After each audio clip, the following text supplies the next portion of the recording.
Hi, I'm Varnaz and welcome to Low Carb Keto Recipes and Having Fun. So I've been missing cheese balls and it's been quite a while I've been missing them.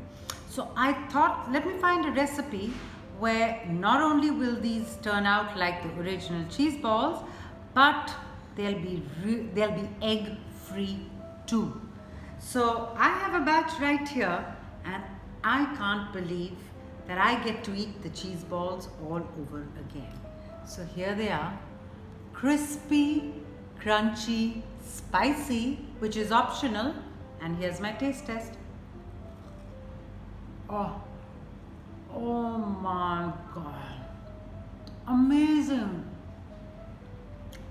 Okay, we're standing in my kitchen, so let's get cooking. So let's begin with the recipe. Half a cup of almond flour, 1 tablespoon of flaxseed meal. See that it's the meal and not the seeds. 1.5 teaspoon of xantham gum, half a teaspoon of baking soda, 1 teaspoon of salt or salt to your taste, 1 teaspoon of baking powder. Give this all a good mix in your mixing bowl.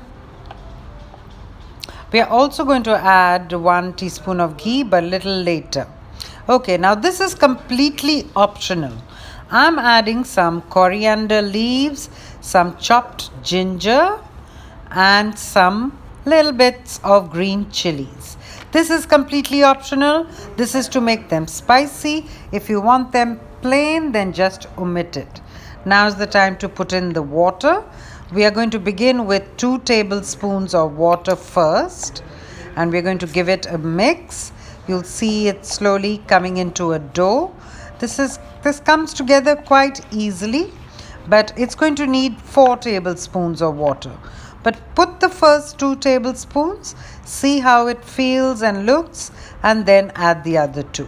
So now I've put in the other 2 tablespoons of water, and I think I need to get my hands into this, because I've always felt that it's only when you bring a dough together with your hands, it is then that you get the feel of it and the texture, and you know that there's enough water. So can you see it's come together in a beautiful ball? Really easy, nothing to knead, just bring it together. And I'm just poking it in all places so that all the spices I put in gets assimilated into the entire dough. Like I said, the spices are completely optional, but I assure you they taste yummy with the cheese or without the cheese. Okay, now we're going to let it rest, and after it's rest for about 5 minutes, you add 1 teaspoon of ghee to the ball, break it up again, and just bring it all together inside. By this time the xantham gum would have done its work. I like to use xantham gum as a binder instead of psyllium husk in many of my recipes, because psyllium husk has this particular taste that I'm not too fond of, but if a recipe requires it, then of course I use it. Okay, now we are going to make little balls out of the big dough. You press it in the middle. You take a little cube of cheese. You can use any cheese that you like. I'm using a little cube of cheddar cheese. You can use anything, any kind of cheese that you like. You can use Gouda, mozzarella, you can use cheddar. I'm using cheddar. I like the flavor of it. So you give it, do another little ball for you to show you. You take it round in your hands, you flatten it in your palms, you make a little indentation in the middle, you put your big block of cube of cheese in, and this is a really nice dough. If you see bits of the cheese popping out, see what I just did? I took a little more of the dough and I placed it where the cheese was popping out. Any place you find, there you go. I felt the cheese a little bit more. It's almost like Play-Doh. And the end result should be that it should be all embedded in and the outside is only the dough. Again, another one, little indentation. Take your cube, press it in, fold all the dough around it. See that it comes back into a ball. If there's any bit popping out, take a little more dough and make it a perfect round. So I've done all of them now. Now, what we need to do is put this into the fridge or the freezer for about 45 minutes. It's good to put these really cold into hot oil.